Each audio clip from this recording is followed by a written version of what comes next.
Like we never run the same exact course twice. Yeah. Because it all Can you depends. expand on that? Because I think this is so important. The reasons, like what you just said there was, you'll never see the exact same course 2 times. It's not that it's not the same curriculum. It's that you're handling the situation that's in front of you, Exactly. the group of people differently. Can you expand on that? They'll And, like, all go ahead, man. So One thing, you guys take it away. So we just like any social situation, we just read the vibe. So like you've heard the vibe of the room was X, or the vibe of the room was that, or oh, that meeting went well, but I had this weird feeling, this or that.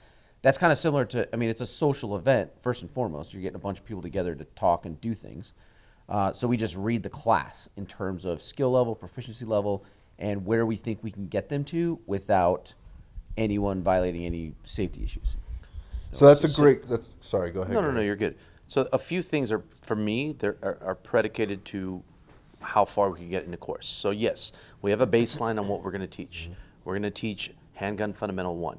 Okay, cool. We already know what Handgun Fundamental 1 is. It's from A to B, and there's a bunch of different things that we could cover.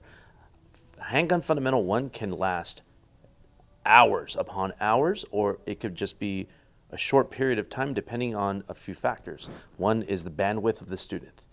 Are they grasping the knowledge that we're throwing out and actually retaining it, and they're continuing forward with it, or are they regressing back to, oh fuck, I don't know what to do. I can't even do a basic fucking reload. Okay, cool. If they can't, then we might have to taper down the class based off of the students. And if we have students that are just really, really bad and it's taking up instructors to be with them specifically, then maybe the course is going to be low. It's going to be, we're going to have to taper it down, dial it back down. So it's back to knowing your crowd. Are they understanding it? The time of the day, the time of the year, is it too hot? Is it too cold? Is it, daytime, we're losing daylight. So there's a million factors that you could factor in. But we do, yes, 100%. We have a baseline curriculum, but it's never going to be the same because it all depends on, and you saw this, you were at our course, and we had a million things that we were going to cover, but we didn't get to them because limitations of the range. We had to, there was student instructor that we had to get on you guys, where you had to get behind a student and then give them just break it up into ones and twos. ones and twos Limitations. because of the limitations of the range, or because it's unsafe, because we're seeing some people that are really unsafe. So like a lot of things come into factor. But yes, 100% to what Luis and B-Dub said, our courses or anything we teach is never exactly the same, ever, ever, ever. And there does come a time we never not give the students what we're told we give them. We give them everything that they paid for, 100%.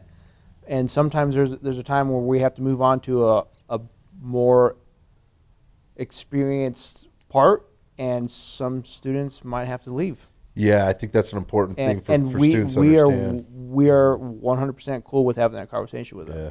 Like, hey, yo, dude, like we like you. You need a little bit more help. You need to do a little bit more training before you can move on to this next step. I think that's a really important lesson for instructors out there to listen to, and knowing when to.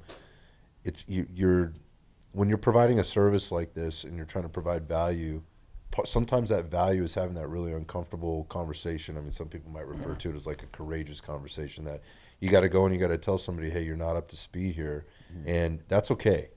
That's okay, but this isn't appropriate for you, and I want to make it right for you, but I can't do that for you today, or we can't do that for you in this particular environment right now. So while everybody else is doing this, I'm going to have you doing this other thing, and here's how it's going to get you better at doing this. And been to enough courses now where I think people should take that those instructors should probably take that lesson and learn and be okay with it, because here's the thing that's going to happen. One, if you handle that correctly with that student or with that participant, they're going to respect you, right? As long as you handle them respectfully, they're going to respect you. But more than that, everybody else in that class is going to recognize that you handled that student respectively or that participant respectfully, and they're going to appreciate that you're taking a little time so that now you can address their concerns or their needs or the things and that that they happens. A lot of the times some student will leave, and then the rest of the class will be like, thank you for doing that. Let's move on. Yeah. And not in a bad way. They're just like, thanks. Like, thank you for doing that. On that too, so there's a very fine line between taking up too many resources on a problem child Right. student. Yeah. And because what ends up happening is you take away the time that these students paid for you, Yeah. and you're sucking all these resources, your other instructors, onto this one problem child, and sometimes you just have to move on. Yeah, and go, it's about addressing the needs of the many the- versus yeah. addressing the needs of the few. You address those needs of the few, but you don't. That doesn't soak up all your bandwidth. Yeah, Right. 100%. Right. So Yeah. everybody. I gets think we what got they off topic off the Well, original Yeah. question. I agree with that, but how do you make that better as like a business? like- which part? I'm sorry. With everything you just said, I agree with it. But if you have somebody who's flagging people and like you can tell that first they're, off, they're safety genuinely is not the business. I'd rather lose no, money. No. 100%. I'm saying that you guys deal with it the way you just said, right? Right. So like you have to pull them aside and say like this isn't a class for you, right? So if that's the case, how do you make that right in terms of like a business? Honestly, and these guys are going to agree with me. Money's not everything. Fuck money, dude. I really Yeah. don't give a shit. I'd rather put out a quality product and lose money initially. Mm-hmm. So if I have to refund this person their money and go, I'm sorry, dude, but this skill, this class is not for you at the moment. Let's talk later on. But what you're doing is taking up valuable time for everybody else. We will refund you. We don't care. It's totally fine. And just make sure that, because customer service is a big thing for us. We fuck around and we joke around all the time. All the All the time. Like we don't take ourselves 100% serious all the time. But the people that follow us, that buy our stuff, that want to come to our courses, like we respect the hell out of them, dude, because it's their money that they're giving us. Well, they're trusting you. They're man. trusting us. So I would rather, if you came to me and you were not where I wanted you to be and you were unsafe and you were flagging people and you're taking time from everybody else, I'd rather go, hey, JP, I tell you what, bro, I don't think this class is for you, man. Like, I will refund you your money. We'll talk. We'll DM. Here's my number, and let's get you to where you need to be. I appreciate. We'll that do you're- privates. We'll do even privates though if like, we hey, have to, yeah.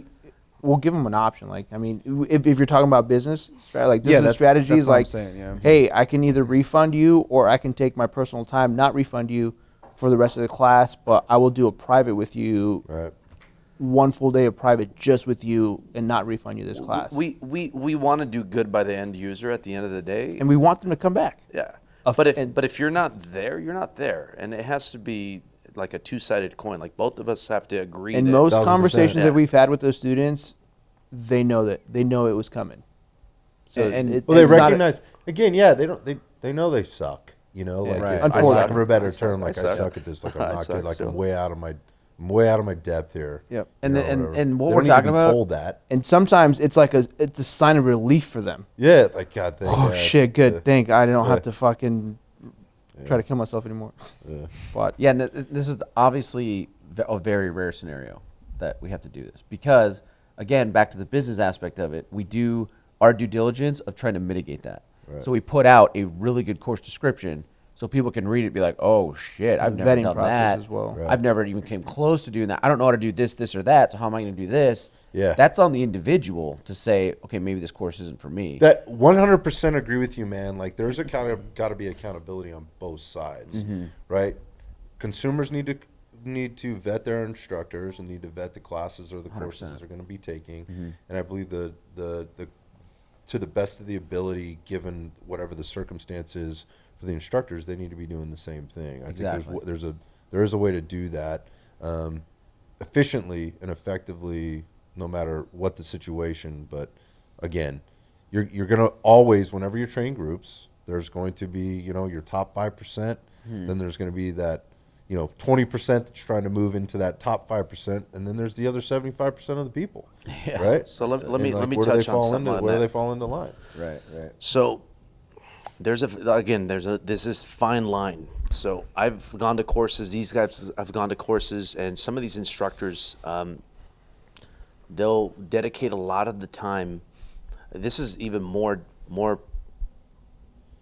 predominant in law enforcement. I've seen this. Ooh, where the I love where we're going with Yeah, this. the ranged cadre will focus a lot of time on the problem children.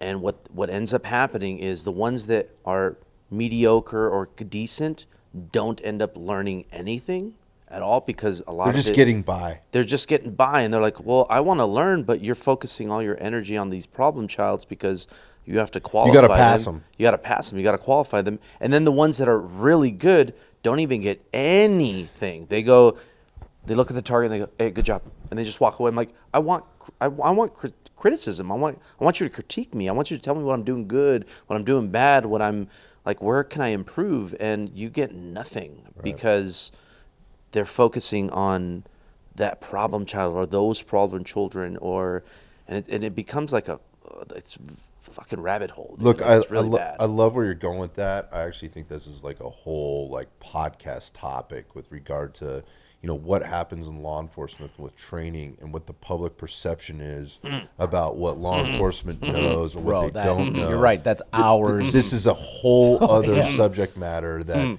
it's been completely untouched, and I think we table that for another time. Let's talk again. Because I think there's a lot of things to cover there that could shed a lot of light on things, and I believe I believe a lot of people in law enforcement would find a lot of value in that. I'd be like, God, this is what I've been fucking saying forever in my mind, not saying it out loud because I don't want to be that person that says what I think, you know. But I've seen this also in public, like ranges, public courses or open enrollment A courses. total disconnect. The instructor goes, well, we have problem children over there and we're going to take care of them. And the ones that are decent or mediocre never get anything out of it. And the ones that are like elite or really good, they just get, good job. You Man, did good. All right, I'm going to walk away from you. Yeah, what a metaphor for how a lot of things are going in our country right now, for that matter. So true.